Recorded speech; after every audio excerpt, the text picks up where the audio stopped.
வணக்க மக்கள் எல்லாரும் எப்படி இருக்கீங்க? உலகம் முழுசும் இருக்கிற எல்லா இடங்களிலும் நடந்த ஏர்பிளேன் ஆக்சிடென்ட்ஸால எக்கச்சக்கமான உயிர் சேதமும் பொருள் சேதமும் ஏற்பட்டிருக்கு. அதுலயும் சில கிராஷஸ் மிகப்பெரிய டிராஜடியா மாதிரி இருக்கு. இன்னைக்கு நம்ம வீடியோல எப்படி ஒரு சின்ன மிஸ்டேக்கால மிகப்பெரிய பிளேன் ஃபெயில் ஆச்சு அப்படிங்கறத பத்தி தான் பார்க்க போறோம். சோ வீடியோவை ஸ்கிப் பண்ணாம கடைசி வரைக்கும் பாருங்க. உங்களுக்காகவே ஏகப்பட்ட இன்ட்ரெஸ்டிங்கான விஷயங்கள் காத்துட்டு இருக்கு. இந்த வீடியோவை பார்த்து முடிச்சதும் உங்களுக்கு இந்த வீடியோ பிடிச்சிருந்தா லைக் பண்ணி ஃபேமிலி அண்ட் ஃப்ரெண்ட்ஸோட ஷேர் பண்ணி சப்போர்ட் பண்ணுங்க. உங்க சப்போர்ட் எங்களுக்கு ரொம்ப ரொம்ப முக்கியம். இதுதான் கோட்டு சூட்டு. நான் உங்க தீபக். வாங்க இன்னைக்கு வீடியோக்குள்ள போலாம். இந்த டாபிக் பத்தி நம்ம ஏற்கனவே பார்ட் 1 பார்த்திருந்தோம். அதோட கண்டினியூஷன் தான் இது. The Tenerife airport disaster. Tenerife airport disaster 1997 March 27ஆம் தேதி நடந்தது. இந்த சம்பவத்தால மொத்த உலகமே ஷாக் ஆயிருச்சு. அது காரணம் என்ன அப்படின்னா, இந்த சம்பவம் அட்லாண்டிக் ஓஷன் பக்கத்துல இருக்கிற ஒரு ஐலாண்ட்ல நடந்துச்சு. ரெண்டு போயிங் 747 ஏரோப்ளேன்ஸ் ரன்வேல வச்சு ஒன்னோட ஒன்னு மோதி இருக்கு. லாஸ் ரேரோஸ் ஏர்போர்ட்ல நடந்த இந்த சம்பவத்துக்கு உண்டான முக்கியமான காரணமா நிறைய ரீசன்ஸ் சொன்னாங்க. அதுல முதல் ரீசன், கேப்டன் என்ன நினைச்சிட்டு இருந்தாரு அப்படின்னா, ஏர்பிளேன் டேக் ஆஃப் பண்றதுக்கு ரன்வே மொத்தமும் கிளியரா தான் இருக்கு அப்படின்னு நினைச்சிருந்திருக்காரு. ஆனா இந்த ஒரு ஆக்சிடென்ட் எப்படி நடந்துச்சுன்னா, KLM flight 4085 அப்பதான் ரன்வேல இருந்து டேக் ஆஃப் ஆக ஆரம்பிக்குது. ஆனா அதுக்கு முன்னாடியே பேன் AM flight ஏற்கனவே ரன்வேல தான் இருந்திருக்கு. இதனால அந்த ரெண்டு பிளேன்ல இருந்த எல்லாருமே ஸ்பாட்ல இறந்து போயிட்டாங்க. KLM flight 4805 அப்படிங்கிற இந்த ஒரு பிளேன்ல தான் நிறைய பேசஞ்சர்ஸ் அன்னைக்கு இருந்திருக்காங்க. அன்னைக்கு ஒரே நாள்ல மட்டுமே 583 பேர் இறந்து போயிருக்காங்க. அது மட்டும் இல்லாம வெறும் 61 பேர் மட்டும் தான் அன்னைக்கு சர்வை பண்ணிருக்காங்க. இந்த மாதிரியான ஒரு டர்புலன்ட் கிராஷ்ல மொத்த ஏவியேஷன் இண்டஸ்ட்ரியோட எல்லா சேஃப்டி ஸ்டாண்டர்ட்ஸுமே மாறி இருக்கு.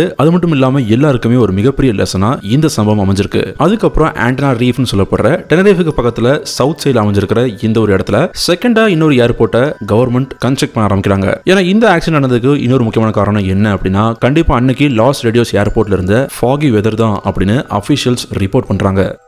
கிராண்ட் கேனியான் மிட் ஏர் கொலிஷன் இந்த ஒரு சம்பவமே இதுவரைக்கும் ஹிஸ்டரி நடந்த ரொம்பவே டெட்லியஸ்டான ஏவியேஷன் ஆக்சிடென்ட் அப்படின்னு சொல்லலாம். 1956 ஜூன் 30ஆம் தேதி யாருமே தடுக்க முடியாத ஒரு சம்பவம் நடக்குது. இந்த ஒரு சம்பவம் ஏவியேஷன் இண்டஸ்ட்ரியில மிகப்பெரிய தாக்கத்தை உண்டாக்கியிருக்கு அப்படின்னு சொல்லலாம். ரெண்டு ஏர்பிளைன்ஸால, அதாவது யுனைடெட் ஏர்லைன்ஸ் டக்ளஸ் DC-7 ஆலையும் டிரான்ஸ்வர்ல்ட் ஏர்லைன்ஸ் லாக்ஹீட் L1049 அப்படிங்கிற இந்த ஒரு பிளேனாலையும் அன்னைக்கு இந்த ஆக்சிடென்ட் நடந்திருக்கு. ரெண்டுமே US நாட்டோட மிகப்பெரிய ஏர்கிராஃப்ட் கேரியர்ஸ். கிட்டத்தட்ட கிரவுண்ட் லெவல்ல இருந்து 21,000 அடி உயரத்துல அமெரிக்காவோட ரொம்ப ஃபேமஸான கிராண்ட் கேனியான் அப்படிங்கிற இடத்துக்கு மேல இந்த ரெண்டு பிளேனும் ஒன்னோட ஒன்னா மோதி நடுவானத்துல சின்ன பின்னமா இருக்கு. அந்த ரெண்டு பிளேன்ல இருந்த 128 மக்களுமே ஸ்பாட்லயே இறந்து போயிட்டாங்க. அது மட்டும் இல்லாம இந்த சம்பவம் தான் ஒரே ஆக்சிடென்ட்ல 100 பேருக்கும் அதிகமான பேர் இறந்திருக்காங்க அப்படிங்கிற ஃபர்ஸ்ட் ஏர்லைன் இன்சிடென்ட் அப்படின்னு ரெக்கார்ட் பண்ணிருக்காங்க.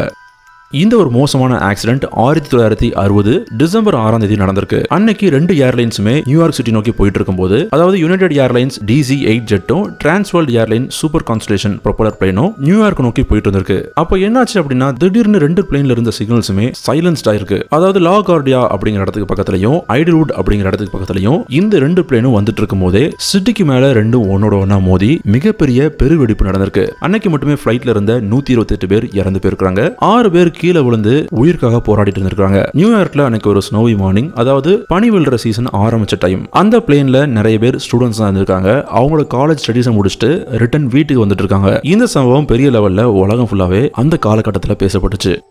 டர்கிஷ் ஏர்லைன்ஸ் flight 981 இந்த ஆக்சிடென்ட் எப்படி நடந்துச்சு அப்படின்னா, இஸ்தான்புல் ஏர்போர்ட்ல இருந்து ஒரு பிளேன் ஷெட்யூல் பண்ணப்பட்டிருக்கு. அதாவது அந்த பிளேன் லண்டன்ல இருக்கிற ஹீத்ரோ ஏர்போர்ட்டுக்கு போய் ஆகணும். ஆனா ஏர்போர்ட்டை போய் ரீச் பண்றதுக்கு முன்னாடியே எர்மோவெனலே அப்படிங்கிற ஃபாரஸ்ட்டுக்கு பக்கத்துல அந்த ஏர்கிராஃப்ட் மிகப்பெரிய அளவுல கிராஷ் ஆயிருக்கு. இந்த மாதிரியான ஒரு டிராஜிக் ஈவென்ட் 1974 மார்ச் 3ஆம் தேதி நடந்துச்சு. கரெக்டா பிளைட் மதியம் 12:32க்கு டிபார்ட் ஆயிருக்கு. ஆனா டிபார்ட் ஆன கொஞ்ச நிமிஷத்திலேயே ஏதோ ஒரு விஷயம் தப்பா இருக்கிறத கண்டுபிடிக்கிறாங்க.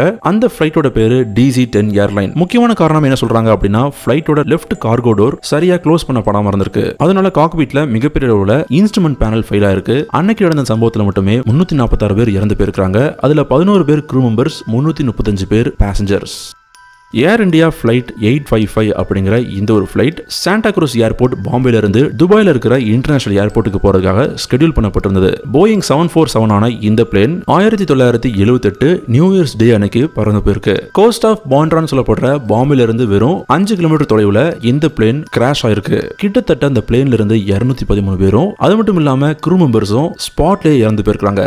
இந்த கிராஷ் எதுக்காக நடந்துச்சு அப்படிங்கிற மாதிரியான எக்கச்சக்கமான இன்வெஸ்டிகேஷனை அதுக்கப்புறம் கண்டக்ட் பண்ணாங்க. அதுல ஒரு முக்கியமான காரணமா என்ன சொல்லிருந்தாங்க அப்படின்னா, பிளேனோட கேப்டன் பிளைட்டோட காக்பிட்ல இருந்த ஒரு இன்ஸ்ட்ருமெண்ட்ல ஏற்கனவே பிளைட் டேக் ஆஃப் ஆனதுக்கு அப்புறமே கண்டுபிடிச்சிருக்காரு. அது மட்டும் இல்லாம இன்னொரு முக்கியமான காரணம் கண்டிப்பா விசிபிலிட்டி தான். ஏன்னா அன்னைக்கு நைட்டு பிளைட் டேக் ஆஃப் ஆகும்போது சுத்தி எல்லாமே டார்க்கா ஃபாகியா இருந்திருக்கு. American airlines flight 191. இது ஒரு டொமஸ்டிக் பேசஞ்சர் ஃபிளைட்டா இருந்தாலுமே சிகாகோ ஓஹேர் இன்டர்நேஷனல் ஏர்போர்ட்ல இருந்து லாஸ் ஏஞ்சல்ஸ் இருக்கிற இன்டர்நேஷனல் ஏர்போர்ட்டுக்கு போறதுக்காக ஸ்கெடியூல் பண்ணப்பட்டிருந்தது. கண்டிப்பா இந்த ஒரு ஆக்சிடென்ட் இதுவரைக்கும் ஹிஸ்டரியில் இருக்கிறதுலேயே ரொம்ப ஒரு டெட்லியஸ்டான ஆக்சிடென்ட் அப்படின்னு சொல்லலாம். ஏன்னா இந்த ஒரு சம்பவத்துல 232 பேர் ஸ்பாட்ல இறந்து போயிருக்காங்க. அது மட்டும் இல்லாம இன்னும் சில பேர் கிரவுண்ட்ல தூக்கி வீசப்பட்டிருக்காங்க. இது ரொம்ப பிரைட்டா இருக்கிற ஒரு சன்னி ஆஃப்டர்நூன் அன்னைக்கு 1979 மே 25 நடந்தது. ஃபிளைட்டோட கேப்டனான MC டொனால்ட் டக்ளஸ் DC-1010 அப்படிங்கிற இந்த ஃபிளைட்டை ரன்வேல இருந்து கொஞ்சம் கொஞ்சமா டேக் ஆஃப் பண்றாரு. டேக் ஆஃப் பண்ண உடனேயே பிளேனோட லெஃப்ட் இன்ஜின் மொத்தமாவே டிஸ்மேண்டில் ஆயிருது. அதனால அவரால் பிளேனை கண்ட்ரோல் பண்ணவே முடியல. வேற வழியே இல்லாம பிளேன் கிரவுண்ட்ல வந்து விழுந்து கிராஷ் ஆயிருது.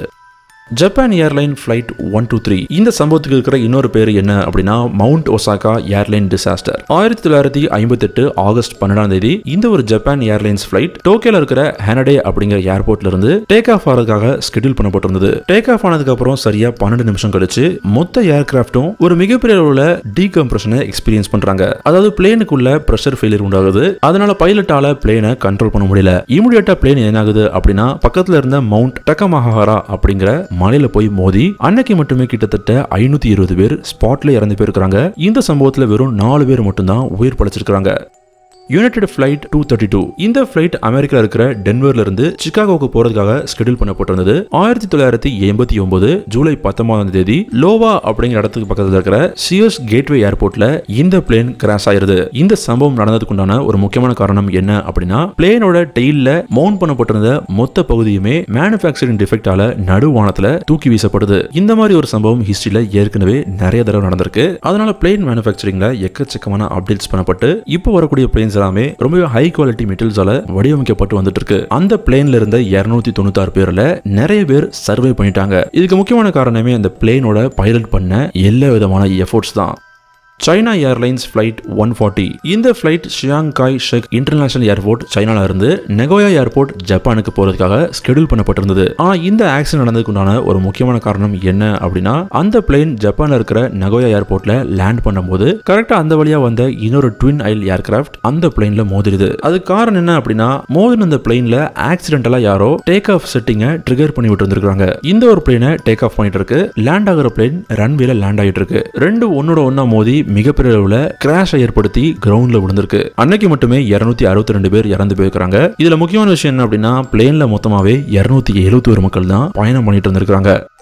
சார்க்கி டாஜ் கொலிஷன். கண்டிப்பா இந்த ஒரு சம்பவம் இந்தியாவோட ஏவியேஷன் ஹிஸ்டரியிலேயே ரொம்ப ஒரு மோசமான ஏர்பிளேன் கிராஷ் அப்படின்னு சொல்லலாம். ஏன்னா 1996 நவம்பர் 12 போயிங் 747 சொல்லப்படுற இந்த ஒரு பிளேன் டெல்லியில இருந்து டுரான் சொல்லப்படுற சவுதி அரேபியா இருக்கிற சிட்டிக்கு போறதுக்காக ஸ்கெடியூல் பண்ணப்பட்டிருந்தது. ஆனா டேக் ஆஃப் ஆன உடனே சாக்லேட் ஆர்டரின் சொல்லப்படுற ஒரு வில்லேஜுக்கு மேல இந்த பிளேன் நடுவானத்துல வெடிச்சிருது. டெல்லியில இருந்து சரியா வெஸ்ட் டைரக்ஷன்ல வெறும் 80 கிலோமீட்டர் தொலைவிலேயே இந்த பிளேன் கிராஷ் ஆயிருச்சு. கிட்டத்தட்ட அன்னைக்கு மட்டுமே 349 பேர் இறந்து போயிருக்காங்க. அது மட்டும் இல்லாம இந்த சம்பவம் தான் இந்தியால இது வரைக்கும் நடந்ததுலயே ரொம்ப டெட்லியஸ்டான மிட் ஏர் கொலிஷன் அப்படின்னு சொல்லலாம். அதுக்கப்புறம் நடத்தப்பட்ட இன்வெஸ்டிகேஷன்ல என்ன கண்டுபிடிச்சாங்க அப்படின்னா இந்த கொலிஷன் நடந்ததுக்குண்டான ஒரு முக்கியமான காரணம் கசகஸ்தான் ஏர்லைன்ஸ் ஃபிளைட் 763. இந்த ஃபிளைட் டேக் ஆஃப் ஆகும்போது சரியா அந்த பிளேனுக்கு அடியில பறந்து போயிருக்கு. அது மட்டும் இல்லாம அன்னைக்கு ஃபர்ஸ்ட் ஆபீசர் அவருக்கு கிடைச்ச அந்த ஒரு மெசேஜை தப்பா புரிஞ்சுக்கிட்டதுனால 14,000 அடி உயரத்துல ரெண்டு பிளேனும் ஒன்னோட ஒன்னா கொலைட் ஆகி மிகப்பெரிய அளவுல வெடிப்பு ஏற்படுத்திருக்கு. போன வீடியோட டாப் கமெண்ட் பண்ண ஒரு பேரு YT shorts. Bro please tell my name next video Aswathi அப்படின்னு சொல்லிருக்காங்க.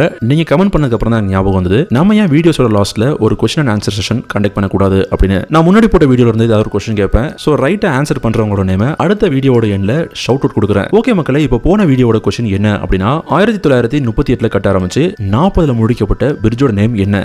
வீடியோ பத்தின கருத்துக்களை கீழே கமெண்ட்ல தெரிவிக்கலாம். இதே மாதிரி இன்னொரு வீடியோல நான் உங்களை மீட் பண்றேன். அது வரைக்கும் நன்றி, பாய்.